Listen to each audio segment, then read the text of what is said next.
Price Lord. இந்த அதிகாலை மாற்றம் என்கிற இந்த ஜெப நாளிலே கர்த்தருடைய நாமம் மகிமைப்படும்படியாய் நல்ல ஒரு ஆராதனைக்குள் நாம் கடந்து போனோம். கர்த்தருடைய வார்த்தையை குறித்து இந்த காலை வேளையிலே நம்மளுடைய வாழ்க்கையில் மாற்றம் அடைவதற்கான ஒரு வார்த்தையை நாம் தியானித்து விட்டு நம் ஜெபத்துக்கு நேராக கடந்து போவோம். ஆதியாகமத்தின் புஸ்தகமும் 49வது அதிகாரம் 18வது வசனம் சொல்லுகிறது, கர்த்தாவே உம்முடைய இரட்சிப்புக்காக காத்திருக்கிறேன் என்று சொல்லியிருக்கிறது. ஆண்டவருடைய இரட்சிப்புக்கு நாம் காத்திருக்க வேண்டும். நம் வாழ்க்கையிலே மாற்றம் அடையணும், நம் வாழ்க்கையிலே ஆண்டவருக்குள்ளே வளர வேண்டும் என்றால் முதலாவது ஆண்டவருடைய இரட்சிப்புக்கு நாம் காத்திருக்க வேண்டும். இது காத்தினுடைய ஆசீர்வாதத்தை குறித்து அதில் வாசித்து கொண்டு வரும் பொழுது இந்த வார்த்தை அடுத்த ஆசீர்வாதத்திற்கும் இந்த ஆசீர்வாதத்திற்கும் இடையிலே இந்த வசனம் இருக்கும். நமக்கு தேவையான எல்லாமே நமக்கு இருந்தாலும், தேவையான எந்த ஆசீர்வாதங்கள் நமக்கு இருந்தாலும் இடையிலே இருக்கிற ஒரு வசனத்தை பார்க்கிறோம். கர்த்தாவே உம்முடைய இரட்சிப்புக்கு நான் காத்திருக்கிறேன். ஒரு ஊழியத்தை செய்கிற ஒரு ஊழியக்காரனாக இருக்கலாம், ஆண்டவரை விசுவாசிக்கிற விசுவாசி ஜனங்களாக இருக்கலாம், யாராக இருந்தாலும் ஆண்டவருடைய இரட்சிப்புக்கு அதிகாலையில் காத்திருக்கணும்.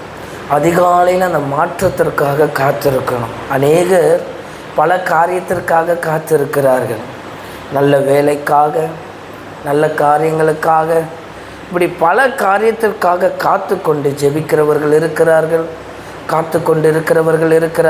ஆனால் நாம் எதை காத்து கொண்டிருந்தாலும், எதை ஆண்டவரிடத்தில் பெறுவதற்கு நாம் காத்து கொண்டிருந்தாலும் முதலாவது நாம் காத்து கொண்டிருப்பது ஆண்டவருடைய இரட்சிப்பு.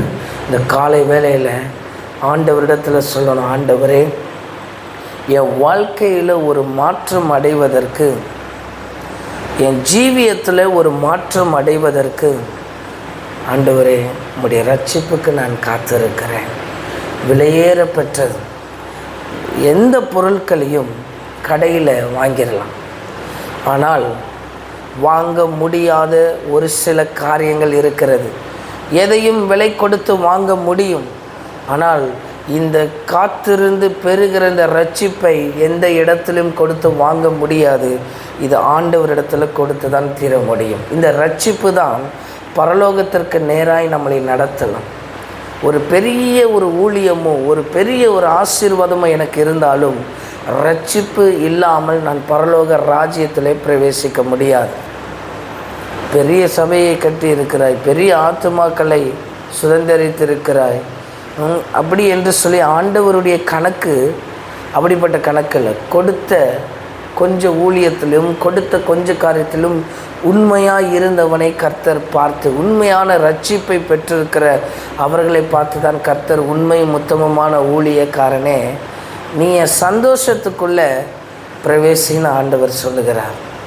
இப்போ லைஃப்பில் ஒரு மாற்றம் இருக்கணும்னா, லைஃப்பில் நெக்ஸ்ட் ஸ்டேஜுக்கு நான் போகணும்னா எனக்கு அந்த இரட்சிப்பு வேணும். அதனால தான் வேதத்தில் ஒருத்தன் கேட்குறாள், நான் ரட்சிக்கப்படும்படி என்ன செய்யணும், நான் ரட்சிப்பதற்கு என்ன செய்யணும்? அது அவ்வளோ விலையேற பெற்றது ரட்சிப்பு. இது ஒரு நாள் மாறிவிட்டது, ஒரே நாளில் நான் ரட்சிப்பு அடைஞ்சிட்டேன் என்பது கிடையாது. இந்த ப்ராசஸ்க்குள்ளே, இந்த செயலுக்குள்ளே நம்ம வரணும். ஒவ்வொரு நாளும் ரட்சிக்கப்படணும். சில வேளையில் அதிகாலையில் எழுந்து ஜெபிக்க முடியும், சில வேளையில் உடல் சோர்வுகள், சில பலவீனங்கள் நிமித்தமாய் அதிகாலையில் எழுப்பி ஜெபிக்க முடியாது. ஆனால் இன்றைக்கெல்லாம் நம்ம ரட்சிப்பு வேணும், என்றைக்கெல்லாம் கர்த்தரை நாம் பார்க்கணும் நம்ம நினைக்கும் போது அந்த இருதயம் அந்த ரட்சிப்புக்கு ஏங்கும். அந்த ரட்சிப்பு நம்மளை எதுக்குள்ளே கொண்டு போகும்னா மகிமையான ஒரு சந்தோஷத்துக்குள்ளே கொண்டு போகும். இந்த ரட்சிப்பின் அனுபவத்தையும் ரட்சிப்பின் சந்தோஷத்தையும் யாராலையுமே திருப்பி தர முடியாது. இது ஆண்டவர்னால் மாத்திரம்தான் தர முடியும். பாஸ்டர் நீங்கள் எனக்காக ஜெபம் பண்ணலாம், பாஸ்டர் நீங்கள் எங்கள் காரியங்களுக்காக ஜெபம் பண்ணலான்னு சொல்லலாம்.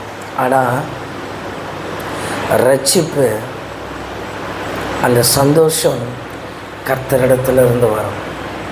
அந்த ரட்சிப்புக்காக காத்திருக்கிறேன்னு சொல்லுகிறேன். அந்த காலை வேளையில் அதிகாலை மாற்றம் என்கிற இந்த நாட்களுக்குள் நாம் பிரவேசித்திருக்கிறோம்.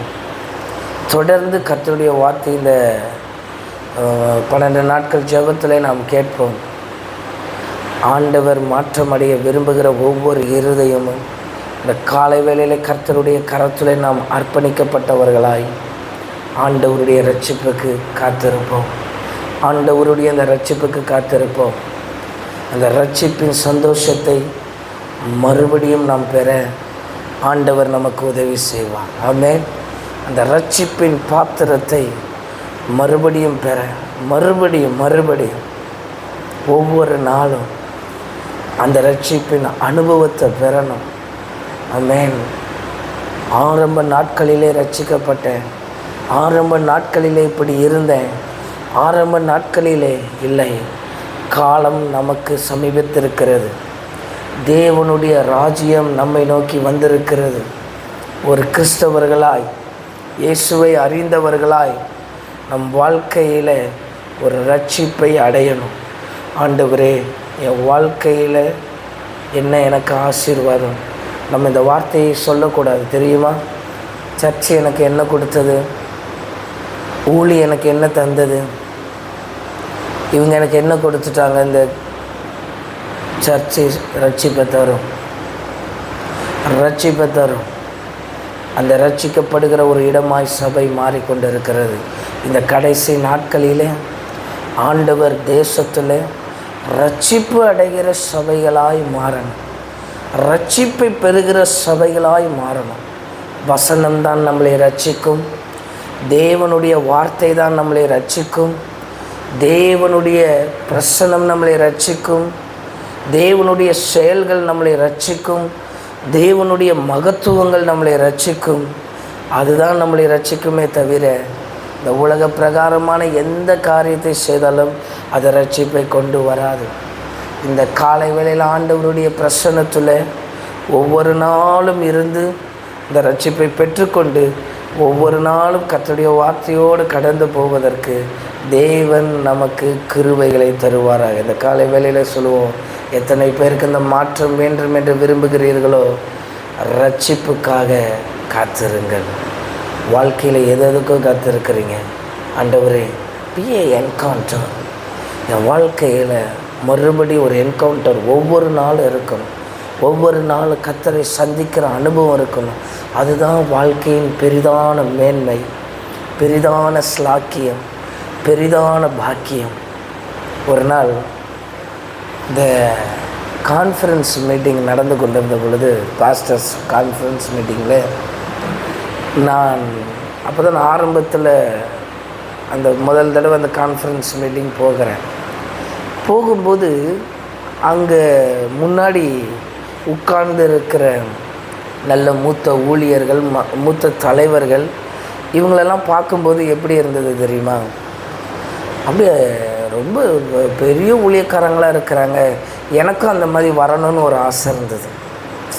நம்மளும் இப்படி வரணும், நம்மளும் இப்படி டை கட்டணும், நம்மளும் இப்படி கோட் சூட்லாம் போடணும்னு ஒரு ஆசை இருந்தது. அந்த ஆசைக்குள்ளேயே நான் இருந்தேன். ஆனால் ஒரு சில விழுகைகள், சோர்வுகள், பலவீனங்கள் அடுத்தடுத்த கட்டத்தில் அது வந்தது. இப்போ என் ஆசையெல்லாம் ஒரு நல்ல ஒரு பெரிய பாஸ்டராக அங்கே உட்காரணும், முன்னாடி நல்ல தலைமைத்துவத்தில் வரணும் அப்படின்னு போன ஆசை போய், ஆண்டவரே என்னை ரட்சித்தாலே போதும். ஆமென். அதை நீங்கள் உணர்ந்துட்டிங்கன்னா எவ்வளோ பெரிய மேன்மைகளை கர்த்தர் நமக்கு தருவார், நிச்சயமாய் தருவார். நல்ல காரியத்தை தருவார், நல்ல ஆசீர்வாதத்தை தருவார், உயர்வை தருவார். அதில் சந்தேகம் இல்லை. நம்ம ஆசைப்பட்டதெல்லாம் ஆண்டவர் தருவார். ஆனால் அந்த ரட்சிப்பில் இருக்கிற அந்த மேன்மை இருக்குல்ல, அந்த மேன்மையை ருசிக்கிறவனால தான் எது அவன் வாழ்க்கையில் வந்தாலும், எது அவன் வாழ்க்கையில் நேரிட்டாலும் அவன் அந்த ரட்சிப்புக்கு காத்திருப்பான். இந்த காலை வேளையில், ஆண்டவரே நீர் என்னை ரட்சிக்கும்படியாய் என் இருதயம் காத்திருக்கட்டும், என் இருதயம் அதை நோக்கி இருக்கட்டும். இந்த சர்ச்சு ரட்சிப்பை பார்க்கணும், ரட்சிப்பை பார்க்கணும். ஆண்டவர் அப்படிப்பட்ட ஒரு காரியத்தை செய்வார். ஒரு மூத்த போதகர் பெரிய உயரத்தில் ஒரு பெரிய பதவியில் இருந்தார். அவ்வளோ பெரிய பதவியில் இருந்த பொழுதும் அவர் சொன்னார், இந்த பதவிகள் எனக்கு குப்பைன்னு சொன்னார். இவ்வளோ பெரிய பதவி, ஒரு போதகர், ஒரு மேய்ப்பர், அந்த உயர்ந்த ஸ்தானத்திற்கு அவ்வளோ சீக்கிரம் வர முடியாது. ஆனால் கர்த்தர் அவரை கொண்டு வந்து நிறுத்தின பிறகு அவர் சொன்னார், அது ஒன்றுமே கிடையாது, அது வெறும் குப்பை.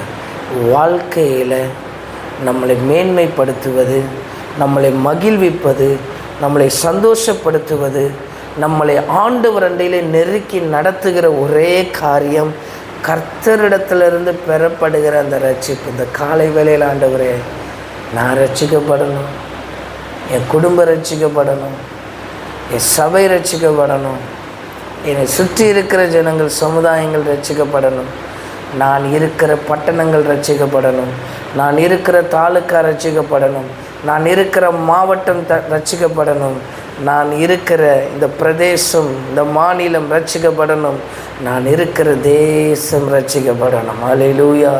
அந்த தேச ரட்சிப்புக்காக ஆண்டவர் நமக்கு பெரிய கிருபைகளை செய்து அதை நடத்துவார். ஆண்டவர் இந்த காலை வேளையில் அதிகாலை மாற்றத்தில் ஆண்டவர் நமக்கு தருகிற ஒரு காரியம். ஆமென். மார்னிங் டிரான்ஸ்ஃபர்மேஷன் அடைய விரும்புகிற ஒவ்வொரு பிள்ளைகளும் ரட்சிப்புக்காக காத்திருந்து ஜெபிப்போம். ஆண்டவருடைய நாமம் மகிமைப்படுவதாக. தொடர்ந்து ஜெபத்துக்கு நேராய் கடந்து போவோம்.